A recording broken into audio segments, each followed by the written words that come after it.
تو فصل گرما یه همچین فالوده‌ای حسابی میچسبه. این پست رو حتما سیوش کن که خیلی راحت درست میشه. آب، شکر، گلابمون رو میذاریم رو حرارت، نیاز نیست به جوش بیاد، فقط شکر درون این ترکیب حل بشه کافیه.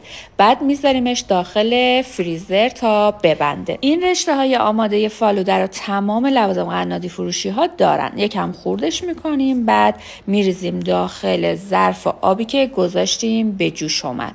حدوداً 15 دقیقه میجوشه و بعد هم صافیش میکنیم. بعد هم انتقالش میدیم به ظرف آبی که پر یخه. حدوداً 7-8 دقیقه داخل ظرف آب یخ میمونه و بعد هم انتقالش میدیم به اون شهدی که درست کردیم. شهد رو از قبل از فریزر خارج میکنیم تا به این شکل روون بشه.